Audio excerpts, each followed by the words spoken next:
सभी को मेरा प्यार भरा नमस्कार। मैं प्रशांत सोलंकी स्वागत करता हूं आप सबका आपके अपने परिवार रैंकर्स गुरुकुल पर। तो कैसे हैं आप सब?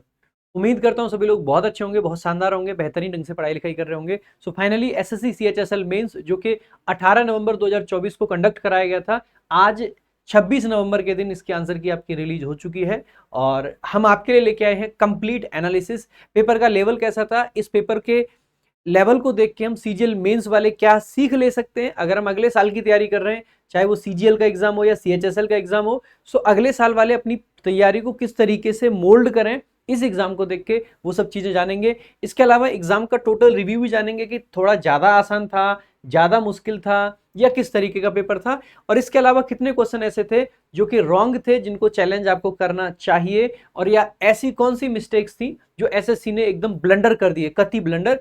हर एक चीज पे बात करेंगे। सो मेरे भाई फटाफट से स्टार्ट करते हैं हम इस एनालिसिस को। और अगर आपने वीडियो को अब तक लाइक नहीं किया है तो लाइक कीजिए, शेयर कीजिए। और आपके लिए इतनी स्पीड में सबसे पहले अगर हम एनालिसिस लेके आ रहे हैं तो आप लोगों की जिम्मेदारी बनती है कि शेयर कीजिए और लोगों तक जरूर पहुंचाइए। सो अगर आपने अब तक वीडियो शेयर नहीं किया सो प्लीज जाइए, कॉपी कीजिए लिंक को, शेयर जरूर कीजिए और कमेंट करके जरूर बताना कि आपको एनालिसिस कैसा लगा। और अगर आप इंग्लिश स्पेशल बैच के स्टूडेंट हो, चाहे वो वीओडी बैच हो चाहे लाइव, तो आपको पेपर का लेवल कैसा लगा, पेपर आप दे के आए तो आपके नंबर कितने बन रहे हैं, हर एक चीज आपको कमेंट बॉक्स में बतानी है। वीडियो शुरू करने से पहले एक बड़ी बात बता देता हूं आप लोगों को। हमारी वोकैब संजीवनी का 3rd एडिशन बहुत जल्द आपका आने वाला है और ये बहुत जल्दी अवेलेबल हो जाएगा। खतरनाक तरीके से इस बुक को डिजाइन करा गया है और इसको इस तरीके से कवरेज दी गई है कि आप सीएचएसएल मेंस का पेपर ले लीजिए या एमटीएस का पेपर ले लीजिए। अभी एमटीएस के जितने रिव्यूज मिले हमें उसके हिसाब से कुछ भी ऐसा नहीं है जो इस किताब से बाहर आ रहा हो। जब किताब रिलीज होगी तो आप खुद देख पाओगे, ठीक है। सो आइए शुरुआत करते हैं मेरे भाई। पहला क्वेश्चन आप लोगों के सामने है, select the most appropriate option to fill in the blank. Fill in the blank का क्वेश्चन है, एक बार सेंटेंस को पढ़ेंगे फिर देखेंगे। The rising rate of inflation, यानी कि सेंटेंस का सब्जेक्ट क्या है, द राइजिंग रेट, और किस चीज का राइजिंग रेट, इन्फ्लेशन का, तो ऑफ प्रीपोजिशन उसका ऑब्जेक्ट है। सो इज आपकी वर्ब हो जाती है इसके लिए, और इज हेल्पिंग वर्ब है तो मेकिंग आपकी मेन वर्ब आ जाती है। किस चीज को मेक कर रहा है, लाइफ को। लाइफ को कैसा कर रहा है, वेरी हार्ड। किसके लिए, तो फॉर प्रीपोजिशन है, उसका ऑब्जेक्ट आगे लिखना है। अब आप देखोगे पुअर एक एडजेक्टिव होता है, और जब एडजेक्टिव को हमें नाउन के तरीके से रेफर करना हो, नाउन के तरीके से यूज करना हो, तो हमें द प्लस एडजेक्टिव का यूज करना होता है, जो कि हम एडजेक्टिव चैप्टर के अंतर्गत पढ़ते हैं और बड़े अच्छे तरीके से इसको डिटेल में जानते हैं कि द प्लस एडजेक्टिव एक कॉमन नाउन के तरीके से काम करता है, जो कि ओवरऑल पूरे के पूरे मतलब एक कम्युनिटी को रेफर कर रहा होता है, और प्लूरल वर्ब इसके साथ में यूज की जाती है। इसके साथ में हालांकि एपोस्ट्रोफी एस का यूज नहीं कर सकते, तो इससे जुड़े हुए 2-3 पॉइंट्स थे जो आपको पता होने चाहिए। सो द पुअर यानी कि ऑल पुअर पीपल, सारे के सारे गरीब लोग जो होते हैं उनको रेफर करने के लिए द पुअर लगा देंगे। अब ये देखिए, रीअरेंज द जम्बल्ड वर्ड्स। अब ये क्या किया है, सेंटेंस का शुरुआत का पार्ट दे दिया, लास्ट का पार्ट दे दिया, बीच के पार्ट को जम्बल्ड फॉर्म में दे दिया और पूछा कि इसका सही ऑर्डर क्या है। अब एसएससी ने आपकी लाइफ को आसान बनाने के लिए एक काम जो बहुत अच्छा क्या किया है ऐसे क्वेश्चन में, कि इन सबको ना बनाने के बाद सेंटेंस दे दिया। आप एक बार सेंटेंस को बना के देखिए और ऑप्शंस को एलिमिनेट कीजिए। हमेशा ध्यान रखिएगा, एक सेंटेंस के 2 ऑर्डर हो सकते हैं, 2 पॉसिबल ऑर्डर्स हो सकते हैं, क्योंकि बहुत सारे वर्ड सेंटेंस में ऐसे होते हैं जो कि आगे पीछे हो जाते हैं, खास करके एडवर्ब्स जहां पे होते हैं। तो एडवर्ब्स हो सकता है शुरू में आ जाए, एडवर्ब्स मिड पोजीशन में आते हैं, एडवर्ब्स एंड पोजीशन में आते हैं। तो ऐसे में हमें एलिमिनेशन टेक्निक पे जाना चाहिए और जो ऑप्शंस बचे उनमें कंपेयर करके देखना चाहिए कि कौन सा आपका बेहतर है। पहला अगर हम देखें तो देखो, यहाँ पे the youth today are leading off, भाई लीडिंग के साथ में ऑफ नहीं आता है, leading a miserable life, lead something होता है तो ऑफ नहीं आएगा, तो एक ऑप्शन ये एलिमिनेट है। इसमें भी लीडिंग ऑफ दिखाई दे रहा है तो एक ऑप्शन ये भी एलिमिनेटेड हो जाएगा। यहाँ पे देखेंगे लाइफ ऑफ नाउअडेज कभी नहीं लिखेंगे, लाइफ ऑफ द यूथ लिखते हैं, लाइफ ऑफ द नाउअडेज तो नहीं लिखेंगे, क्योंकि नाउअडेज आपका क्या है, एडवर्ब होता है जिसका मतलब है आजकल। 3 ऑप्शन आपके इस तरीके से एलिमिनेट हो गए। यहाँ पे देखेंगे द यूथ ऑफ टुडे, यानी कि आज का जो यूथ है, यूथ के साथ में प्लूरल वर्ब यूज कर लिया है आर, और वो क्या कर रहे हैं, आर के बाद में आपकी मेन वर्ब आ जाती है लीडिंग। क्या लीड कर रहे हैं, अ मिजरेबल लाइफ नाउअडेज। आप कहोगे B option is absolutely correct, is absolutely correct, ठीक है। आगे देखेंगे, अगला आपका क्वेश्चन है, और बताते भी जाएं कि क्या आपने इन क्वेश्चंस में कोई सिली मिस्टेक तो नहीं करा है। ये आपका आर्टिकल फिल करने का क्वेश्चन है, और ये मैंने आपको पेपर से पहले भी बोला था कि आजकल आर्टिकल पे एक क्वेश्चन मैंडेटरी हो चुका है, हर एग्जाम में आ ही रहा है, चाहे वो सीजीएल मेंस रहा हो चाहे वो सीजीएल प्री रहा हो, और इसी तरीके का क्वेश्चन आ रहा है। स्पेशल आपकी ये डायरेक्शन डली आती है, तो ध्यान देंगे आर्टिकल्स के यूसेज पे। हालांकि सिंपल आते हैं तो ज्यादा मुश्किल नहीं है। I was in dash state of unconsciousness, state को भाई अब यूपी वाले होंगे तो उसको इस स्टेट पढ़ेंगे तो उनको ई का साउंड आ रहा होगा, और हरियाणा वाले तो सटेट पढ़ लेंगे, है ना। तो स्टेट वैसे स्टेट पढ़ते हैं तो स का साउंड होता है, स का साउंड है तो आर्टिकल ए आपका आना चाहिए। तो क्योंकि स्टेट तो गिन सकते हैं ना, स्टेट यानी कि इन अ स्टेट ऑफ समथिंग बोलते हैं हम, ठीक है। तो किस प्रकार की अवस्था में है, तो अवस्था है तो अवस्था है तो इन द नहीं आ सकता और नो आर्टिकल नहीं आ सकता, ए आएगा। आगे फॉर अनकॉन्शियसनेस यानी बेहोशी for about half an hour, कितनी बार बताता हूं कि अगर आधे घंटे की बात करनी है तो हाफ एन आवर लिखते हैं, क्या लिखते हैं, हाफ एन आवर। तो एन तो सिर्फ यहाँ पे है तो आप कहोगे यही आपका करेक्ट आंसर हो जाएगा। यहाँ पे भी था लेकिन इसको हम पहले ही एलिमिनेट कर चुके हैं, ठीक है। So third option is the correct answer. Next देखेंगे, अगला आपका क्वेश्चन है, तो ये पैसिव वॉइस का क्वेश्चन है। पैसिव वॉइस का क्वेश्चन हमेशा जब भी अटेम्प्ट करना हो आपको पेपर में क्या करना चाहिए, जैसे ही आपको हेल्पिंग वर्ब दिखाई देती है हैव प्रोटेक्टेड, इसके हिसाब से यानी प्रेजेंट परफेक्ट टेंस है, परफेक्ट टेंस है तो हैव बीन प्लस वी3 आ जाएगा या हैज बीन प्लस वी3 आ जाएगा। यहाँ पे आर बीइंग है ये गलत हो जाएगा, हैव बीन है हो सकता है, हैव बीन है हो सकता है, यहाँ पे आर बीइंग है नहीं बनेगा। अब देखो यहाँ पे सनसेट्स था, ऑब्जेक्ट क्या था, विंडोज, विंडोज को सब्जेक्ट बनाएंगे तो सनसेट्स वाला गलत हो जाएगा, विंडो वाला सही हो जाएगा। Third option is the correct answer. Next देखेंगे अगले क्वेश्चन की तरफ। अगला आपका क्वेश्चन है एबोलिश करना, और एबोलिश करने का सिनोनिम आपका पूछा गया है, मोस्ट अप्रोप्रिएट सिनोनिम। एबोलिश कर दिया यानी किसी चीज को हटा देना, खत्म कर देना, ठीक है। सो वर्शिप करना पूजा करना होता है, असिस्ट करना हेल्प करना होता है, सबसाइड करना साइड करना होता है, ठीक है। तो सबसाइड करने का मतलब होता है धीरे धीरे कम होना, लेकिन कैंसिल करने का मतलब होता है किसी चीज को एकदम एबोलिश कर देना। सो कैंसिल आपका बेटर वर्ड है। सबसाइड का मतलब धीरे धीरे कम होना होता है किसी चीज का, तो ये आपका नहीं होगा, ठीक है। सो अगला देखेंगे, अगला आपका क्वेश्चन है I have been mourning the death, और ये वाला मॉर्न नहीं आना चाहिए यहाँ पे, वो वाला आना चाहिए MOURNING। तो आई गेस करेक्ट स्पेलिंग ही पूछी है। सो MORU नहीं होता है, MOUR होता है, बिल्कुल सही है। MUR नहीं होता है, MER नहीं होता है। तो ये स्पेलिंग का क्वेश्चन है, option B is the correct answer. बढ़ेंगे अगले, क्योंकि मॉर्न करने का मतलब होता है किसी चीज पर शोक मतलब प्रकट करना, मॉर्न आपकी वर्ब होती है MOURN, ठीक है। सो MOURN, और इसी में आईएनजी फॉर्म आ जाएगी क्योंकि हैव बीन प्लस वर्ब की आईएनजी फॉर्म, ठीक है। नेक्स्ट देखेंगे अगला आपका जो क्वेश्चन है, the supreme court set away. पहली बात तो ये जैसे ही यहीं पे आपको एरर दिख जाएगा, द सुप्रीम कोर्ट आपका सेंटेंस का सब्जेक्ट है, ध्यान देंगे। वैसे कोर्ट के साथ में जनरली आर्टिकल नहीं आते, हम कहते हैं let's see you in the court, मतलब in court, in the court कहना गलत होता है, I will see you in court, so in court बोलते हैं। लेकिन जब सुप्रीम कोर्ट या हाई कोर्ट की बात करते हैं तो हमें आर्टिकल द लगाना पड़ता है, the supreme court, the high court, तो ये आपका सही है। आगे सेट असाइड, सेट असाइड होता है, यहाँ पे सेट अवे दे दिया। सेट असाइड का मतलब होता है किसी चीज को कैंसिल कर देना, किसी चीज को एबोलिश कर देना, तो set aside is the correct answer, ठीक है। बाकी आगे देख लेते हैं क्या है, क्या सेट असाइड कर दिया है, द वर्डिक्ट, यानी किसी चीज का जो निर्णय था, किसका, हाई कोर्ट का वर्डिक्ट उन्होंने सेट असाइड कर दिया है। एंड एग्रीड, और एग्री करे हैं क्या करने के लिए, टू हियर, हियर यानी सुनवाई करने के लिए, किस चीज की सुनवाई करनी है, द प्ली, प्ली बेसिकली जो किसी के द्वारा रिक्वेस्ट डाली जाती है किसी काम के लिए, ऑफ द कंप्लेनेंट, कंप्लेनेंट की प्ली को सुनने के लिए, यानी बाकी सब सही है। तो नेक्स्ट देखेंगे अगला आपका क्वेश्चन है, तो कौन से पार्ट में एरर आ जाएगा इसमें, आप कहोगे ए पार्ट में। नेक्स्ट अगला आपका जो क्वेश्चन है, ये भी अगेन वो जंबल्ड वाला क्वेश्चन है, तो जो अप्रोच मैंने वहां बताई थी उसी अप्रोच से चलें और आंसर मार्क करने का प्रयास करें मेरे भाई। I missed the dash for the next, और जो बच्चे सीजल मीन्स नहीं देखे आए, आपको क्या करना है, जैसे ही मैं क्वेश्चन को खोलता हूं फटाफट से वीडियो पॉज करें, पूरे क्वेश्चन को अटेम्प्ट करें, फिर देखें कि आपने सही अटेम्प्ट किया है या नहीं किया है, ठीक है। सो आप अटेम्प्ट करते जाएं साथ ही साथ में, और जब पूरा पेपर के 40 क्वेश्चन हो जाएं तो कमेंट बॉक्स में लिख के भी जाएं कि आपने कितने क्वेश्चन सही करे, कितने आपके गलत हुए। तो आई मिस्ड, क्या मिस कर दिया मैंने, द है तो द आर को मिस नहीं करते हैं, द बस आपका आना चाहिए, तो ये तो वैसे ही एलिमिनेट लग रहा है आपको, ठीक है। आगे देखेंगे द बस, और कौन सी बस की बात कर रहे हैं, विच आई यूजुअली बोर्ड, जिसमें मैं जनरली बोर्ड करता हूँ। बोर्ड करने का मतलब होता है किसी बस पे चढ़ना, उस बस पे जाना बेसिकली, ठीक है। और बाकी यहाँ पे देखेंगे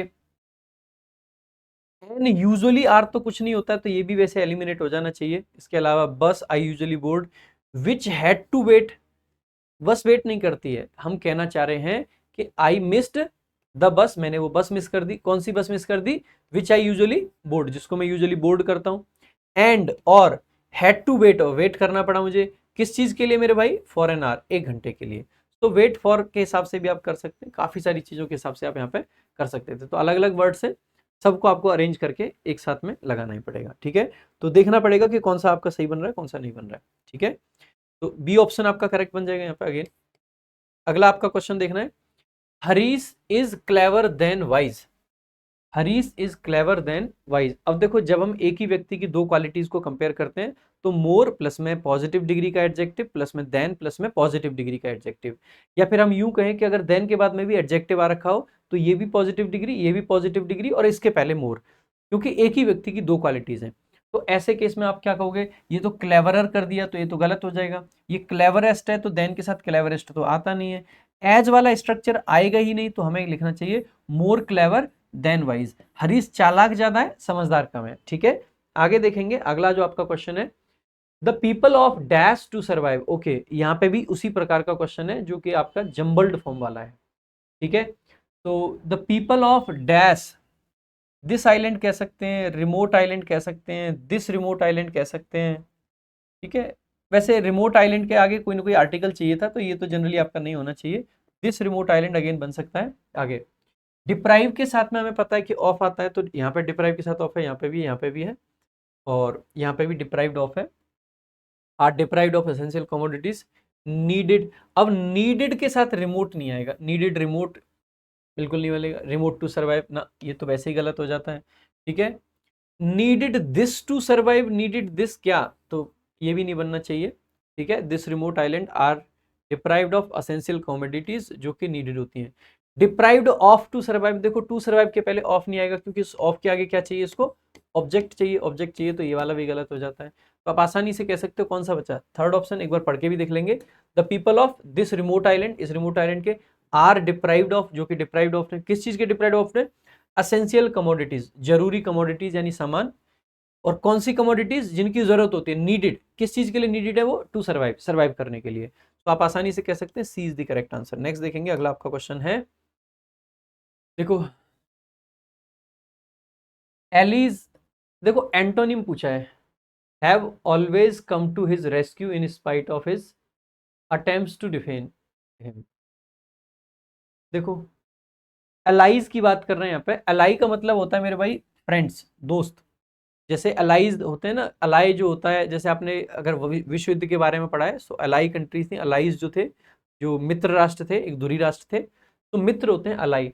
तो अलाई का एंटोनिम क्या हो जाएगा, फॉलोअर्स, फॉलोज तो नहीं बनेगा, तो फॉलो करने वाले, तो वैसे भी तो ये वर्ब है, ये तो स्कॉलर्स भी इसका एंटोनिम नहीं बनेगा, बडीक तो इसका सिनोनिम हो जाएगा, एनिमीज इसका एंटोनिम हो जाएगा। सो एलाइज है, एलाई का मतलब होता है मित्र लोग, है ना। आगे देखेंगे, ये PQRS का क्वेश्चन है और इसमें क्या दे रखा है, सेंटेंस 1 दे रखा है और सेंटेंस 6 दे रखा है और बीच के अरेंज करने हैं आपको। तो देखेंगे सीवी रमन के बारे में। सीवी रमन से story begins in a village near Tiruchirappalli, जिसको known in his days as Trichinopoly in southern India, when he was 4। यहाँ पे बताया गया कि वो 4 साल के थे। Raman's family move to Visakhapatnam, Raman की फैमिली विशाखापट्टनम चली जाती है। ही वॉज बॉर्न, यहाँ पे जन्म की बात है, पहले जन्म की बात करोगे या पहले इनको 4 साल का कर दोगे, 4 साल का नहीं करेंगे, पहले जन्म की बात होगी। तो क्यू पहले आएगा और पी आपका बाद में आएगा, हो सकता है बीच में कुछ हो, देख लेते हैं। और he was born on 8 November 1886, the second child of R Chandrasekhara Iyer, Chandrasekhara Iyer and Parvathi Ammal. तो पार्वती उनके मम्मी पापा का नाम दे रखा है। आर सेंटेंस कह रहा है चंद्रशेखरा अय्यर। अब देखो यहाँ पे आर चंद्रशेखरा अय्यर है और यहाँ पे आपका चंद्रशेखरा अय्यर है, यानी कि सिर्फ आधा नाम है और यहाँ पे पूरा नाम है। बहुत सिंपल है कि हम यहाँ से कह सकते हैं कि आर आपका बाद में आएगा और क्यू आपका पहले रहेगा। तो आर भी आपका बाद में आएगा, हो सकता है यहाँ आए, हो सकता है यहाँ आए, very much possible. His father took up a job there, there यानी किसी प्लेस की बात इससे जस्ट पहले की गई होगी, तभी हम लगा सकते हैं। अब हमने देखा था कि विशाखापट्टनम मूव कर गए थे, तो पी के बाद में आपका एस आना चाहिए। ठीक है, सो पी के बाद में एस आपका आना चाहिए। तो देखो एक बार, पी के बाद में एस है और लेकिन पी जो है वो क्यू से पहले है, तो ये गलत हो जाता है। यहाँ पे देखो पी जो है वो क्यू से पहले है, ये गलत हो जाता है। अब आप देखोगे यहाँ पे क्यू पी है, यहाँ पे भी क्यू पी है। अब हमें ये देखना है कि एस आर आना चाहिए या आर एस आना चाहिए। अभी हमने क्या देखा था कि पी के बाद में एस आएगा, क्योंकि विशाखापट्टनम में मूव करे और वहां पे उनके फादर ने एक जॉब ले ली, तो हम कह सकते हैं कि आपका जो P है उसके जस्ट बाद में R आएगा, मतलब सॉरी P जो है उसके जस्ट बाद में S आएगा, जो कि हमने यहाँ पे लिखा था। तो P के बाद में S कौन से ऑप्शन में, फोर्थ ऑप्शन में, यही करेक्ट आंसर हो जाएगा। उसके अलावा ये भी कह सकते हैं कि आर में वो एक एथलेटिक मैन थे और उन्होंने एक्टिव इंटरेस्ट लिया था स्पोर्ट्स में, और उनके जो यंग सन थे वो फिजिकली उतने स्ट्रांग नहीं थे, तो कह सकते हैं but was very intelligent and he prefer to read books and work at his studies.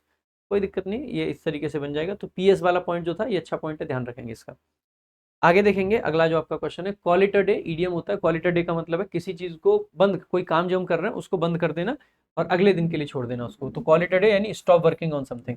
Next देखेंगे अगला आपका जो क्वेश्चन है, select the most appropriate adverb. Adverb आपको फिल करना है। I am going to walk my dog, present का sentence चल रहा है, तो रेयरली का जो यूज अगर सेंटेंस के स्टार्टिंग में कर देते तो इन्वर्जन आता है क्योंकि नेगेटिव एडवर्ब है, ठीक है।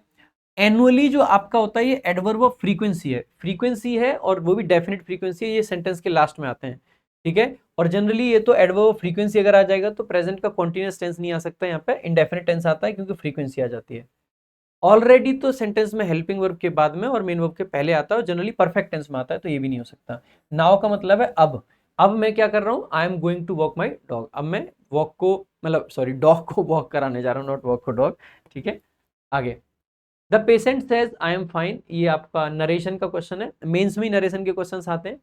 तो सेज है तो टेंस चेंज नहीं होना चाहिए, टेंस चेंज नहीं होना चाहिए तो वॉज वाला गलत हो जाएगा, वुड वाला गलत हो जाएगा, विल बी वाला गलत, एम को बेसिकली प्रेजेंट में ही रखेंगे तो ही इज वाला आपका करेक्ट आंसर हो जाएगा। नेक्स्ट देखेंगे, भाई देखो इसी तरीके से प्रोसीड करना होता है, अगर एग्जाम में टाइम बचाना है तो यही आपके तरीके होते हैं। बाकी आप खुद भी आंसर करते रहें कमेंट बॉक्स में और लास्ट में देखें कि कितने क्वेश्चंस आपने सही किए। The firefighters tried their best to extinguish the fire, extinguish का बेसिकली फ्रेजल वर्ब पूछा है। देखो पुट ऑन तो बेसिकली कपड़े वगैरह जनरली जब हम पहनते हैं उसके लिए यूज कर लेते हैं, ठीक है। और पुट ऑफ बेसिकली किसी चीज को पोस्टपोन करने के लिए यूज करते हैं। Put in, we put in a lot of hard work, put in यानी कि जब हम कोई एफर्ट्स वगैरह मारते हैं तब यूज करते हैं। पुट आउट का मतलब होता है एक्सटिंग्विश करना, बुझा देना, पुट आउट कर देना, ठीक है। आगे देखेंगे, और पुट ऑफ बताया था, पोस्टपोन करना है ना। He has not dash return the money, he has not dash return money.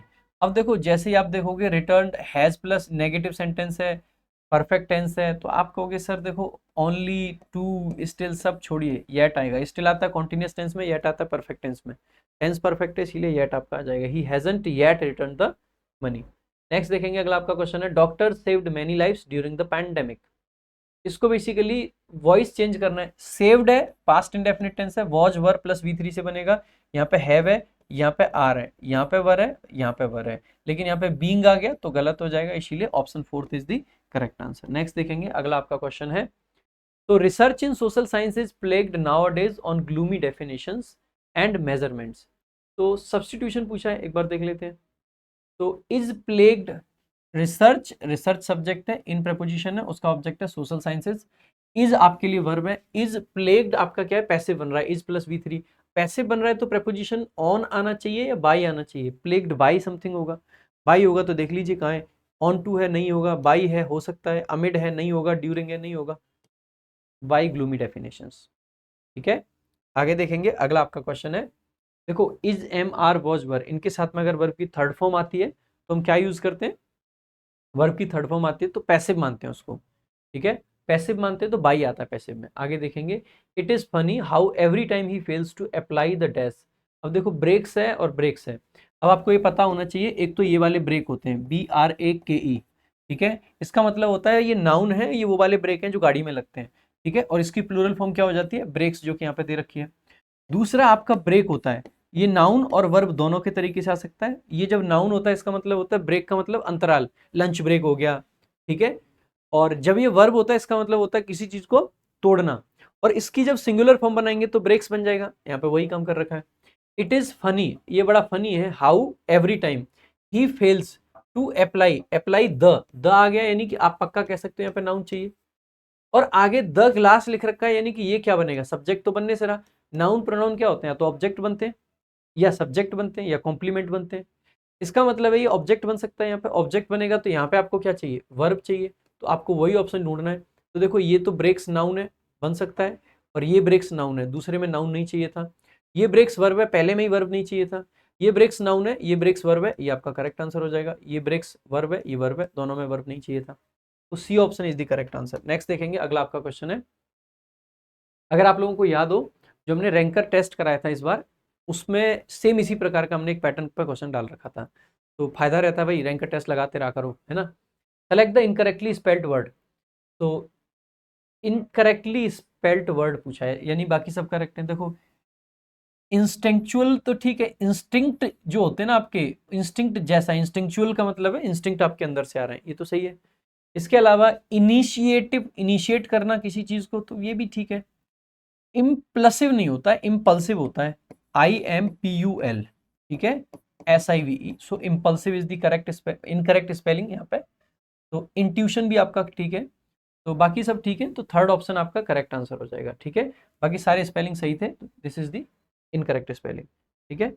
आगे देखेंगे, अगला आपका है his family lives dash Mhow in Madhya प्रदेश।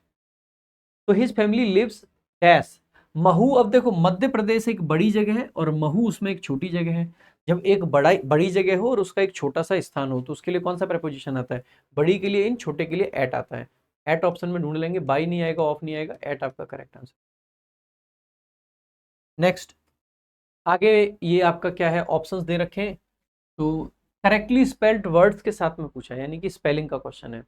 यहाँ पे जो ओरिजिनल सेंटेंस है उसमें विम्सिकल की स्पेलिंग गलत है, क्योंकि विम्सिकल की स्पेलिंग ये होती है WHIMSICAL, ठीक है। तो अच्छा, इसमें वैसे किसी में गलत है विम्सिकल, ये भी ठीक है, ये भी ठीक है, ये गलत है, तो एक ऑप्शन यहाँ पे एलिमिनेट हो जाएगा।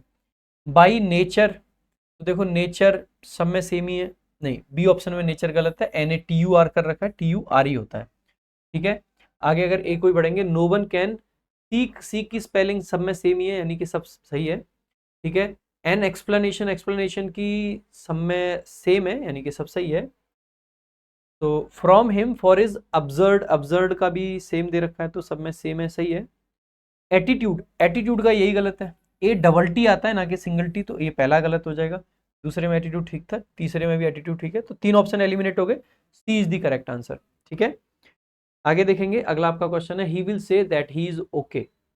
ये नरेशन का क्वेश्चन है, इसको इनडायरेक्ट दे रखा है, डायरेक्ट पूछा है, तो कैसे बनेगा? तो आप कहोगे ही विल से, वह कहेगा दैट ही इज ओके। तो ही विल से को हम वुड नहीं कर सकते, एक तो ये एलिमिनेट हो जाएगा। यहाँ पे पास्ट में क्यों पहुंचाएंगे, ये तो बिल्कुल नहीं होगा, तो ये नहीं होगा। ऑलवेज अपनी मर्जी से लगाने का कोई सेंस ही नहीं है, तो आई एम ओके वाला करेक्ट आंसर हो जाएगा। क्वेश्चन नंबर 25 है, I remember my mother taking me to the stadium. मुझे याद है कि मेरी माँ मुझे स्टेडियम लेके जाती थी। अब देखो, सबसे पहली बात तो ये है कि ये रिमेंबर जो वर्ब है ना, इसको जब भी हमें यूज करना है वॉइस के क्वेश्चन में, तो इसको नहीं हमें चेंज करना चाहिए। रिमेंबर के आगे जो हम आपका जीरंड लगा रहे होते हैं या इन्फिनेटिव लगाते हैं, जनरली उसको चेंज करते हैं। तो टेक वर्ब को हमें चेंज करना है। अब देखो, लेके कौन जा रहा था? मदर। तो अब की बार और किसको लेके जा रहे थे? मी को। तो ये ऑब्जेक्ट है, तो ये इधर आ जाएगा, और ये मदर आपका इधर चला जाएगा। तो आई रिमेंबर मी, तो मी आपका यहाँ पे आ जाएगा। या मी लिखने की जरूरत भी नहीं है, क्योंकि माई सेल्फ लिखना पड़ता फिर हमें। और आई रिमेंबर कर रहे हैं, यानी मैं ही रिमेंबर कर रहा हूँ, तो किसके लिए रिमेंबर कर रहा हूँ? अपने लिए। तो मी को हम छोड़ भी सकते हैं, कोई दिक्कत की बात नहीं है। तो आई रिमेंबर, क्या रिमेंबर करता हूँ? तो टेकिंग वर्ब को अगर हमें लिखना है, चेंज करना है, तो आईएनजी है, आईएनजी है, तो इसको पैसिव में बनाएंगे तो क्या है? बी की फॉर्म को आईएनजी में लिख देंगे, बींग, और फिर आपका क्या बन जाएगा? टेकन। सो बीइंग टेकन के साथ में बनेगा। तो माई मदर रिमेंबर नहीं करती, ये option eliminate. I was remembered, मुझे याद नहीं किया जाता है, मैं याद करता हूँ। आई वॉज टेकन नहीं लिखेंगे, क्योंकि टेक वर्ब आपकी पास्ट इंडेफिनिट में नहीं है। सो आई रिमेंबर, मैं रिमेंबर करता हूँ। बीइंग टेकन, ले जाया जाना, कहाँ पे? टू द स्टेडियम, किसके द्वारा? By my mother. Fourth option is the correct answer. तो एक क्वेश्चन है जो कि थोड़ा सा सोचने पे बच्चों को मजबूर कर सकता है। बाकी अगर आपने इंग्लिश के किसी भी बैच से पढ़ाई की है, मेरे से स्पेशली मैं अपनी ही बात कर सकता हूँ, तो ऐसा एक भी क्वेश्चन नहीं था जो आपको एक बार को सोचने के लिए भी मजबूर करे। अगला क्वेश्चन देखेंगे, डिंजी। डिंजी का मतलब क्या होता है? डिंजी का क्या पूछा है आपसे? सिनोनिम पूछा है। डिंजी होता है कोई चीज जो बहुत डार्क हो, ग्लूमी हो, उदासी भरी हो, ठीक है, तो उसको बोल देते हैं। देखो, स्टेराइल तो नहीं बनेगा, ब्राइट तो एंटोनिम आ जाएगा, प्योर भी एंटोनिम आ जाएगा, तो ड्रीरी आपका करेक्ट आंसर हो जाएगा, ठीक है। सलन, ग्लूमी, वो वाला सेंस आ जाएगा। आगे देखेंगे, अगला आपका क्वेश्चन है, question number 27। Huxley was an exponent. Exponent का सिनोनिम पूछा। एक्सपोनेंट का मतलब होता है सपोर्टर। सपोर्टर के लिए देखेंगे, टर्मिनेट तो वर्ब है, सीज भी वर्ब है, कंक्लूड भी वर्ब है, प्रोपोनेंट करेक्ट आंसर हो जाएगा। प्रोपोनेंट यानी जो प्रपोज करता है। नेक्स्ट देखेंगे, क्वेश्चन नंबर 28 है, he always says to me, वो हमेशा मुझसे कहता है आई एम परटर्ब्ड। अब जैसे देखो कि सेज है तो टेंस चेंज नहीं होगा, नहीं होगा तो ही इज, तो देखो यहाँ पे गोइंग वाला कोई सेंस नहीं बनता, तो ये तो वैसे ही हटा देंगे, ठीक है। He always tells me that he is, अब देखो मोस्टली अपने आप से क्यों लिखना है, इसको हटा देंगे, ठीक है। तो बाई चेंज अपने आप से क्यों लिखना है, इसको हटा देंगे, he is perturbed. He always tells me that he is perturbed, perturbed का मतलब होता है डिस्टर्ब्ड। अभी आपका क्लोज टेस्ट है जिसमें एसएससी ने बड़ा ब्लंडर भी किया, जिस पर एसएससी की बड़ी मतलब खरी खोटी सुनाई गई है ना, और सुनानी भी चाहिए। एसएससी वालों थोड़ी शर्म करो, शर्म करो, शर्म करो भाई। देखो क्या किया इन्होंने इस क्लोज टेस्ट में, एक बार देखते हैं। ड्यूरिंग एक्टिव स्लीप, जब बच्चे पेपर दे के आए थे, ये क्लोज टेस्ट तभी से चर्चा में था। तो सबसे पहले जब आंसर किया तो मैंने क्लोज टेस्ट देखा कि ऐसा क्या था उसमें, और जैसे ही मैंने देखा तो मैं आई वॉज शॉक्ड, मैंने कहा यार शर्म करो। देखो, during active sleep the body is still, body जो है वो स्टिल रहती है, स्टिल का मतलब यहाँ पे शांत रहती है, लेकिन जो ब्रेन है वो कैसा रहता है, एक्टिव। अब देखो एक तरफ एक्टिव है एक तरफ स्टिल है, दोनों कॉन्ट्रास्टिंग बातें, कॉन्ट्रास्टिंग बातें, तो ऐसा कंजंक्शन चाहिए जो कॉन्ट्रास्ट दिखाए। तो रिजल्ट देता है, देयरफॉर रिजल्ट देता है, नीदर तो कंजंक्शन ही नहीं है, नॉर कंजंक्शन होता है, नीदर नहीं होता है, तो बट आपका कॉन्ट्रास्ट दिखा रहा है। तो but the brain is active, the eyes dart back and forth behind closed lids. तो एक्टिव स्लीप में क्या होता है कि जो आईज हैं वो डार्ट करती हैं बैक एंड फोर्थ, आगे पीछे होती हैं, और जो क्लोज लिड्स यानी जो बंद आंखें हैं उसके अंदर ही। जो ब्लड प्रेशर है dash the breathing patterns speeds up. अब देखो यहाँ पे स्पीड्स अप है, ब्रीदिंग पैटर्न्स क्या कर रहे हैं, स्पीड अप कर रहे हैं, और यहाँ पे एंड लगाया है, तो यहाँ पे भी कोई चीज ऐसी होगी जो ऊपर वाली हो। अगर देखो बट होता और यहाँ पे स्पीड अप है तो ब्लड प्रेशर को हम कम बताते। अगर यहाँ पे एंड है यानी दोनों सिमिलर चीज आएंगी, सिमिलर चीज आएंगी, तो ऐसा जो बढ़ने को दिखाए, बढ़ने को दिखाएगा तो बीप्स नहीं होगा, ब्लड प्रेशर बीप नहीं करता है, ब्लड प्रेशर क्या करेगा, इंक्रीज करेगा, स्टेबल नहीं रहेगा, रिलैक्स नहीं करेगा, ठीक है। तो ब्लड प्रेशर भी इंक्रीज करता है, एंड द ब्रीदिंग पैटर्न जो होते हैं वो भी स्पीड अप करते हैं। An EEG of someone during rapid eye movement sleep looks almost the same as the EEG of a person in waking state. कहा गया है कि अगर ईईजी किया जाए एक व्यक्ति का जो कि basically rapid eye movement sleep के दौरान हो, वो सेम वैसा ही लगता है जैसे कि वेकिंग स्टेट में लगना चाहिए था। Although one is still asleep, बेशक एक आदमी सोया हुआ है, and the body is still immobile, और आपकी बॉडी कैसी है, इमोबाइल है। मोबाइल यानी कि जो मूव नहीं कर सकती है, मतलब इमोबाइल यानी कि मूव नहीं कर सकती है। Rapid eye movement sleep plays मतलब plays a vital role in harmonising the experiences we have in the world outside. यानी कि ये जो रैपिड आई मूवमेंट है, रैपिड आई मूवमेंट स्लीप जो है, ये एक वाइटल यानी इंपॉर्टेंट रोल प्ले करती है हार्मोनाइज करने में हमारे एक्सपीरियंसेस को, जो कि हमें आउटसाइड वर्ल्ड में मिलते हैं। अब देखो एन ईईजी ऑफ समवन, अब यहां से आप देखोगे कि पैसेज ही रिपीट हो गया यहां से, an EEG of someone during rapid eye movement, और यहीं पे आपने क्या बना दिया, एक ब्लैंक बना दिया। ऊपर वाली लाइन है an EEG of someone during rapid eye, तो ड्यूरिंग के बाद में an EEG of the person, ये रहा एन ईईजी ऑफ, अब देखो यहाँ पे समवन कर दिया है, यहाँ पे द पर्सन कर दिया है, ठीक है। इन द डैश स्टेट, अच्छा नहीं ये वाला यहां से रिपीट करिए, कराए ये वाला, the easy of a person in the waking state. तो कौन सी स्टेट की बात कर रहे थे, वेकिंग स्टेट, ऊपर ही लिख रखा है, ये करेक्ट आंसर हो जाएगा, ठीक है। Although one is still asleep and the body is still, ये रहा, although one is still asleep and the body is still कैसी है, इमोबाइल, तो कौन सा ऑप्शन हो जाएगा, डी ऑप्शन हो जाएगा। I mean what the hell यार, आप एक क्लोज टेस्ट बनाते टाइम यार इतनी बड़ी गलती कैसे कर सकते हो, मतलब सीरियसली, ठीक है। तो आगे बढ़ेंगे मेरे भाई, तो ये था क्लोज टेस्ट आपका, जो कि एकदम कति गोबर कर रखा है एसएससी ने इसमें। आगे ये आपका पैसेज है, एक बार वीडियो पॉज करके और जल्दी से पैसेज को रीड भी कर लेंगे। अंकित को फोन करके 2 वाली क्लास दवा दो करा दो। तो आ जाओ भाई, एक बार पैसेज को देखते हैं, एक स्लाइड में, 2 स्लाइड में, 2 स्लाइड के अंदर है, इसको भी एक बार पॉज करके पढ़ लेंगे आप लोग, ठीक है। आ जाओ पढ़ लेते हैं एक बार। 2 पैसेज आते हैं सीएचएसएल में, सीजीएल में 3 आते हैं मेंस में। As a result of increasing population and expansion of residential areas, forest lands are being encroached। कहा गया है कि एक रिजल्ट के तौर पर पॉपुलेशन इंक्रीज के और एक्सपेंशन हो रहा है रेजिडेंशियल एरियाज का, जो फॉरेस्ट लैंड्स हैं इनको बेसिकली इंक्रोच किया जा रहा है। This is not at this is not all, ये सिर्फ इतना ही काफी नहीं है। Even the wild life is under extreme threat, जो वाइल्ड लाइफ है वो भी एक्सट्रीम थ्रेट है, यानी खतरे के अंदर है।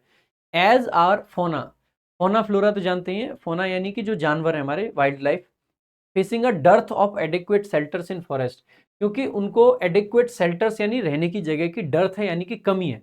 डर्थ का मतलब होता है कमी है, वो एक कमी फेस कर रहे हैं एडिक्वेट शेल्टर्स की इन फॉरेस्ट में। They are heading towards towns and hence get killed by hunters, और क्योंकि वहां पे शेल्टर्स की कमी है तो वो टाउन्स की तरफ आते हैं, और जो हंटर्स होते हैं, शिकारी, वो उनको मार देते हैं। ठीक है, कॉन्सिक्वेंटली, और इसी के कॉन्सिक्वेंसेज के तौर पे many animal species have either become extinct, या तो एक्सटिंक्ट हो चुकी हैं, और are on the verge of extinction, या फिर एक्सटिंक्शन की कगार पर है। एक्सटिंक्शन का मतलब है खत्म होने की कगार पे है। ठीक है, तो खत्म होने की कगार पे है। The blackbuck is almost endangered, जो ब्लैक बक है वो भी इंडेंजर्ड हो चुका है। And found only in 2 countries, और सिर्फ 2 कंट्रीज में पाया जाता है, one is Nepal and the other is India. In India, India में क्या होता है, दिस एंटीलोप, ये जो एंटीलोप है यानी ब्लैक बक की बात की जा रही है, is found in many national parks, कई सारे नेशनल पार्क्स में पाया जाता है, जैसे कि ग्विंडी नेशनल पार्क हो गया, पॉइंट कैलिमर हो गया, इसके अलावा वेलेंडू सेंचुरीज हो गई तमिलनाडु की, रोलापाडू आंध्र प्रदेश का हो गया, फ्यू पार्ट्स ऑफ राजस्थान और हरियाणा हो गए। As far as their habitat is concerned, अगर उनके हैबिटेट की बात की जाए, they live in open grasslands, open grasslands में रहते हैं, ड्राई एरियाज में रहते हैं, थिनली पॉपुलेटेड एरियाज, यानी कि जहाँ पे थिन पॉपुलेशन हो, थिक ना हो, कम हो, यानी कि, है ना, एंड नियर वाटर रिसोर्सेज, और वाटर रिसोर्सेज पास में होने चाहिए। They live in the desert areas of Rajasthan, वो राजस्थान के डेजर्ट एरियाज में रहते हैं, और इसके अलावा कोस्टल एरियाज, और कोस्टल एरियाज में रहते हैं, because they can not sustain cold climate, क्योंकि वो कोल्ड क्लाइमेट को सस्टेन नहीं कर सकते। They are they are the fastest running animals, वे फास्टेस्ट रनिंग एनिमल्स होते हैं ऑन दिस प्लेनेट, इस प्लेनेट पे। ठीक है, further this animal is active during the day, ये डे के टाइम पे एक्टिव होता है, but slows down in the activities after mid day, लेकिन मिड डे के टाइम पे बेसिकली आपका ये क्या हो जाता है, स्लो डाउन हो जाता है। दे आर सोशल बींग्स, वे सोशल बींग्स हैं, hence they move with their herds, वो एक हर्ड में चलते हैं, समूह में चलते हैं, which can very from 3 to 23 minutes, यानी 3 से 23 तक आपकी संख्या हो सकती है। They cohabit twice in a year, वो साल में 2 बार एक साथ रहते हैं, and give birth twice in a year, और साल में 2 ही बार वो बच्चे को जन्म देते हैं।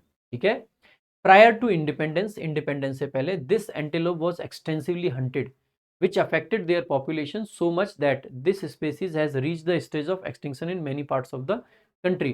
और इसी वजह से ये जो स्पेसीज है, ये जो ब्लैक बक की बात कर रहे हैं, और ये ब्लैक बक वही ब्लैक बक है, ठीक है, जिसके पीछे बेचारे सलमान भाई फंस चुके हैं। तो आप देख सकते हैं कि ये पैसेज इसीलिए पूछा गया है because it is news, Bishnoi साहब ने पूरा न्यूज बना रखी है, तो इसीलिए पैसेज ही डाल दिया उस पैसेज ने। तो sometimes it's good to be in news, है ना, अगर आपको मतलब good to be aware of the news. ठीक है, कि अगर आप न्यूज़ की जानकारी रखते हैं तो पता रहेगा, तो थोड़ा सा इसमें आपको कॉन्टेक्स्ट मिल जाएगा, फिर पढ़ने में आपको इंटरेस्ट भी आएगा। बाकी ब्लैक बग नहीं पता है तो फिर ज़्यादा मज़ा ही नहीं आएगा। This antelope was extensively hunted which affected their population, जिससे एक्सटेंसिवली यानी बहुत बड़े पैमाने पर इनको हंट किया जाता था, जिससे उनकी पॉपुलेशन बहुत कम हुई, क्योंकि बिश्नोई का जन्म उस टाइम पे नहीं हुआ था, लॉरेंस बिश्नोई का, है ना। सो मच दैट इतना हंट किया जाता था कि ये जो स्पेसीज है ये स्टेज ऑफ एक्सटिंक्शन पे पहुंच गई बहुत सारे पार्ट्स में देश के। पोचर्स किल देम, यानी कि हंटर्स की बात कर रहे हैं, mainly for material gain, material gain के लिए उनको मारा जाता है। It's skin has an enormous value in the market, इसकी जो स्किन है वो मार्केट में बहुत वैल्यू की है। In order to protect this species, इस स्पेसीज को प्रोटेक्ट करने के लिए IUCN has declared this species nearly threatened, इस स्पेसीज को नियरली थ्रेटेंड बता दिया गया है। Hence, under Schedule 1 of the Wildlife Protection Act of 1972, numerous stern measures have been taken, कई सारे मेजर्स लिए गए हैं टू स्पेसिफाई अ फ्यू, अगर उनमें से कुछ को स्पेसिफाई करें तो जैसे कि Kaimur wild life sanctuary Bihar, गिर फॉरेस्ट नेशनल पार्क हो गया, इसके अलावा वेलावेडर वाइल्ड लाइफ सेंचुरी जो कि गुजरात है, नेशनल चंबल सेंचुरी ETC, तो ये सब मेजर्स हैं। डिस्पाइट दीज एक्ट्स, इनके बाद भी hunting is adversely affecting our wildlife, hunting हमारी वाइल्ड लाइफ को अफेक्ट कर रही है। There are some solutions to this problem, इसमें कुछ सॉल्यूशंस भी हैं, but the best one is to boycott the products made from endangered species at an international level. लेकिन जो बेस्ट है ना वो ये है कि बॉयकॉट करना चाहिए कि वो प्रोडक्ट्स का जो कि इंडेंजर्ड स्पेसीज से बनाए जा रहे हैं इंटरनेशनल लेवल पे। बेस्ट पैसेज के हिसाब से ये, बाकी बेस्ट एक और बेस्ट निकल के आ गया है ना।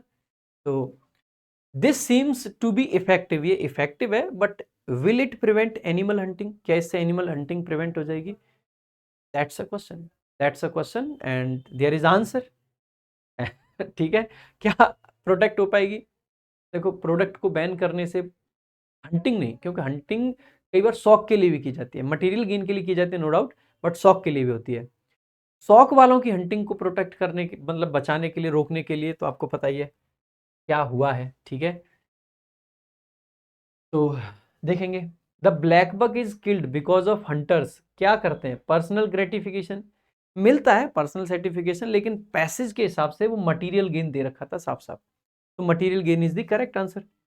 आगे देखेंगे, अगला आपका जो क्वेश्चन है, what is the author's tone in this passage?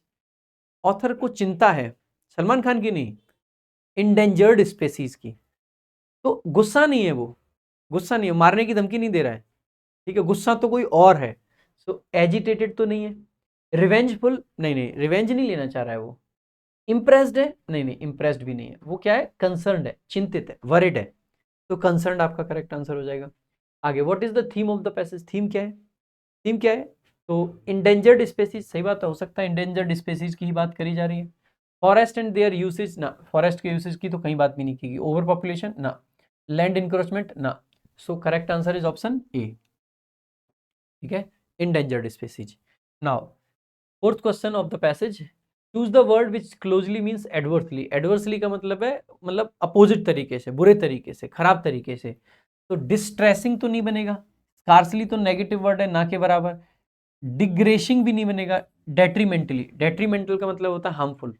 तो एडवर्स अगर कंडीशंस हैं तो हार्मफुल कंडीशंस हैं, तो एडवर्सली यानी डेट्रीमेंटली, तो आपका करेक्ट आंसर हो जाएगा। अगला देखेंगे, ये एक और पैसेज है, इसको भी देख लेते हैं, 2 स्लाइड नहीं, एक ही स्लाइड के अंदर आ गया ये, तो एक बार पढ़ लेंगे पॉज करके वीडियो को। लेट्स स्टार्ट नाउ, स्टार्ट करते हैं। लेना वॉज एन एविड एक्सप्लोरर, लेना एक एविड एक्सप्लोरर थी। She had a deep fascination for the mysteries hidden in the dense forest. Dense forest में जो मिस्ट्रीज हिडन रहती थी उनके लिए उसके अंदर एक मतलब अलग लेवल का क्या था, फैसिनेशन था। एक फैसिनेशन का मतलब है उसकी तरफ वो आकर्षित रहती थी, आकर्षण था। वन डे, एक दिन, while wandering through a secluded forest, एक जो सेक्लूडेड का मतलब है एक साइड छोड़ दिया गया है, जो अकेला छोड़ दिया गया है, ठीक है, ऐसे फॉरेस्ट से वो वॉक कर रही थी। She stumbled upon an ancient looking map, एक पुराने मैप से वो आके टकरा जाती है, या उसको एक पुराना मैप मिल जाता है, ठीक है, जो कि क्या था, हाफ बरीड इन दी अंडरग्रोथ, जो कि अंडरग्रोथ के अंदर आधा बरीड था, यानी कि दफनाया हुआ था। The map depicted, map depict कर रहा था यानी कि दिखा रहा था अ ट्रेल, एक ट्रेल, यानी कि यहाँ पर ट्रेल का मतलब है लीड, लीड दे रहा था कहाँ के लिए? That led to a legendary waterfall, जो कि एक लेजेंडरी वाटरफॉल की तरफ जाती थी, जिसके बारे में ये र्यूमर था, rumoured to be possess magical powers, ऐसी बातें कही जाती थी कि उस वाटरफॉल में मैजिकल पावर्स हैं। ड्रिवन बाय हर क्यूरियोसिटी, अपनी क्यूरियोसिटी से की वजह से Lena decided to follow the trail, उसने ट्रेल को फॉलो करना का डिसाइड किया। As she walked deeper into the forest, जैसे जैसे फॉरेस्ट में वो डीपर जाती रही, the atmosphere grew more enchanting, जो एटमॉस्फेयर था वो और भी इंचेंटिंग होता गया, यानी कि उसको और भी आकर्षित कर रहा था। Sunlight filtered through the thick canopy, जो कैनोपी होती है जो छतरी टाइप की, उससे बेसिकली मोटी कैनोपी से फिल्टर होके सनलाइट आ रही थी। कैनोपी बाकी जो उसके लिए यूज कर लेते हैं हम, जो जैसे जंगल है, जंगल में जो पत्तों से वो बन जाता है ना छतरी टाइप, उसके लिए भी यूज कर लेते हैं, ठीक है। कास्टिंग डेपल्ड पैटर्न्स, डेपल्ड पैटर्न्स यानी कि वहीं उसी की बात कर रहे हैं यहाँ पे, ठीक है। ऑन द ग्राउंड, ग्राउंड पे ऐसे पैटर्न्स आ रहे थे। The sound of rustling leaves, leaves के जो लीव्स की आवाज होती है ना, रसल करती हैं लीव्स, ठीक है, सो उनकी आवाज जो थी। एंड डिस्टेंट वर्ड्स कॉल्स, जो डिस्टेंट वर्ड्स थी, दूर के जो पक्षी थे वो जो बुला रहे थे एक दूसरे से, चहचा रहे थे बेसिकली, वो एक क्रिएट कर रहे थे सिम्फनी ऑफ नेचर, नेचर की एक सिम्फनी, एक मधुर ताल, सिम्फनी को बोल देते हैं मधुर ताल, अराउंड हर, उसके चारों तरफ। Guided by the map's markings, maps की मार्किंग से गाइड लेते हुए Lena navigated through a challenging terrains, through challenging terrains. तो लेना पहुंच जाती है, मतलब नेविगेट करके, नेविगेट करना यानी रास्ता ढूंढते हुए चैलेंजिंग टेरेंस जो थे उनसे, एंड क्रॉस द नैरो रोप, और नैरो रोप ब्रिज को वो क्रॉस करती है जो कि सस्पेंडेड था over a crystal clear stream, ठीक है, एक क्लियर क्रिस्टल स्ट्रीम के ऊपर पड़ा हुआ था। फाइनली, और अंत में, आफ्टर आवर्स ऑफ जर्निंग, यानी कि घंटों चलने के बाद में, लेना अराइव्ड, लीना पहुंचती है at the foot of the legendary waterfall, उस वाटरफॉल के बेसिकली नीचे जहां पे वाटरफॉल था। इट्स कास्केडिंग वाटर्स, जो उसके गिरता हुआ झड़ता हुआ जो पानी था, देखो कास्केड ही वाटरफॉल को बोलते हैं, तो कास्केडिंग वाटर्स स्पार्कल्ड, अब देखो वाटर्स का मतलब है उसके पानी की बात कर रहे हैं हम, ठीक है, तो यहाँ पे प्लूरल लगा रखा है, कोई दिक्कत नहीं है। तो वो इस ऐसे स्पार्कल कर रहा था जैसे कि डायमंड्स हो, डायमंड जैसी चमक आ रही थी उसमें, इन दी सनलाइट, सनलाइट में। एंड अ जेंटल मिस्ट, एक जेंटल मिस्ट निकल रही थी, एनवलप्ड द सराउंडिंग्स, चारों तरफ जेंटल मिस्ट थी उसी की, ठीक है, कोरा टाइप में। इसके अलावा लेना felt a sense of wonder, लेना एकदम आश्चर्य में थी, एंड ट्रैंक्विलिटी, ट्रैंक्विलिटी यानी बहुत शांति उसको मिल रही थी। As she dipped her hand in the cool waters, जैसे ही उसने कूल वाटर में अपने हाथ को डिप किया, बहुत उसको मतलब शांति फील हुई। As if the legends were coming alive, और ऐसे लग रहा था कि जो कहानियां थी वो जीवित होके आ रही हैं उसके सामने। She sat by the waterfall, waterfall के पास में बैठ जाती है। कैप्टिवेटेड बाय इट्स ब्यूटी, इसकी ब्यूटी से कैप्टिवेटेड थी, यानी कि उसको आकर्षित कर लिया था, मोहित कर लिया था। पॉन्डरिंग, पॉन्डरिंग यानी विचार करना, the ancient stories, ancient stories के बारे में सोच रही थी, that had led her here, जिनकी वजह से वो यहाँ पे आई थी, तो उन स्टोरीज के बारे में बैठ के सोच रही थी। जस्ट एक कहानी है, ठीक है, ये पैटर्न रहता है एसएससी सीएचएसएल का, एक न्यूज़पेपर आर्टिकल आता है तो एक आपकी कहानी आती है कोई, ठीक है। तो देखेंगे, तो एंटोनिम पूछा है सराउंडेड का। देखो बोल्ट का मतलब होता है किसी चीज को बांधना, जैसे बोल्ट कसते हैं ना, तो ये तो नहीं बनेगा सराउंडेड का एंटोनिम। क्रिएटेड भी सराउंडेड का एंटोनिम नहीं बनेगा। फ्री करना, सराउंडेड करना यानी घेर लिया, फ्री कर दिया यानी मुक्त कर दिया, ये बन सकता है, ठीक है। और एक है ये गिर्डेड, ये गिर्ड आपकी वर्ब होती है जिसका मतलब होता है सराउंड करना, ये तो सिनोनिम है, सिनोनिम है, तो एंटोनिम कौन सा हो जाएगा, थर्ड ऑप्शन। नेक्स्ट देखेंगे, अगला आपका जो क्वेश्चन है, what intrigued Lena's curiosity in the forest, किस चीज की वजह से क्यूरियोसिटी आई थी, जो मैप मिला था। She discovered an old book, नहीं।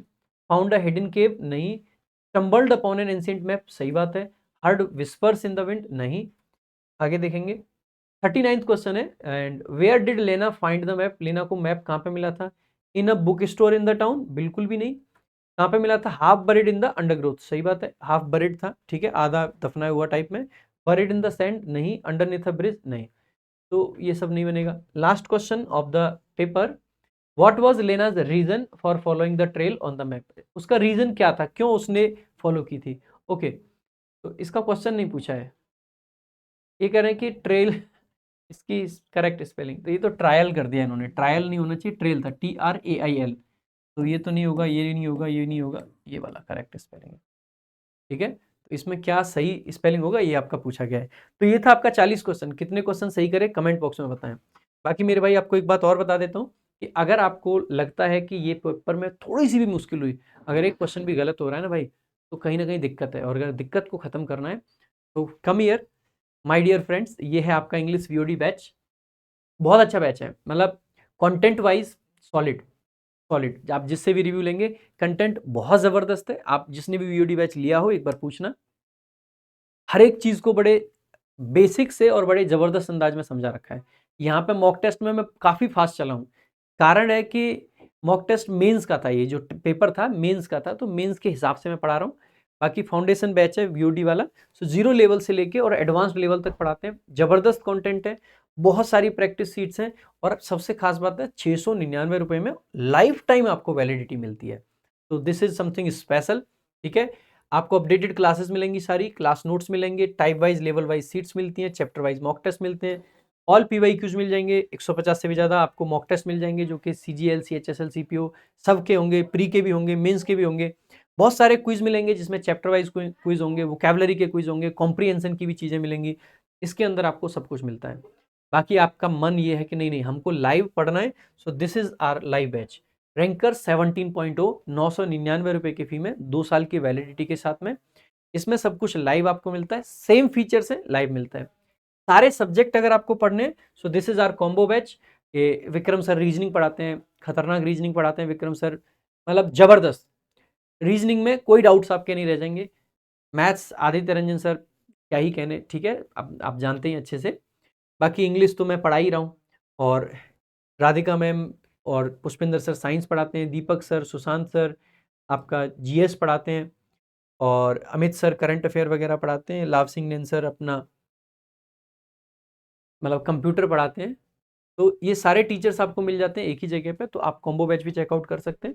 अगर बुक्स की बात करते हैं तो संजीवनी एक बार फिर बताऊंगा कि 3rd एडिशन आपका आने वाला है, बहुत जल्द मार्केट में अवेलेबल होगा, और ये बहुत खास बुक है। क्यों खास है वो मैं आपको जब अनाउंसमेंट करेंगे तभी बताएंगे। बाकी ऑलरेडी हमारी अवेलेबल है बुक्स, इंग्लिश रामबाण, अगर ग्रामर की कंप्लीट आपको तैयारी करनी है, पढ़ना है, कंप्लीट इंग्लिश है, ग्रामर, वोकैब, कॉम्प्रिहेंशन, तीनों इसमें मिल जाएंगे। अगर आपको क्विक रिवीजन के लिए बुक चाहिए तो इंग्लिश फार्मूला बुक लगभग 110-120 के करीब आपको फ्लिपकार्ट पे मिल जाती है। वोकैब की प्रैक्टिस करनी है तो वोकैब प्रैक्टिस बुक है, और सीजीएल की अगर आप तैयारी कर रहे हैं तो सीजीएल वॉरियर आपकी स्पेशल प्रैक्टिस बुक है सीजीएल के लिए। तो आप इन बुक्स को चेकआउट कर सकते हैं। बाकी मेरे भाई हमें जरूर फॉलो करें, इंस्टाग्राम प्रशांत_सोलंकी_इंग्लिश, बहुत सारा कंटेंट आपको अच्छा अच्छा मिलता रहता है। टेलीग्राम पे इस मॉक टेस्ट की पीडीएफ चाहिए या आपको प्रिंटेबल पीडीएफ चाहिए, कोई भी अपडेट्स चाहिए, सो दोनों टेलीग्राम चैनल हमारे जरूर ज्वाइन करें, वोकैब वंडर्स बाय प्रशांत सर, रैंकर्स गुरुकुल ऑफिशियल, और हमारे व्हाट्सएप चैनल भी जरूर फॉलो करें, rankers Gurukul official and Prashant Solanki English. ठीक है, सो ये सारी चीजें जरूर फॉलो कर लें, क्योंकि जुड़े रहेंगे लगातार तो बहुत अच्छा रहेगा।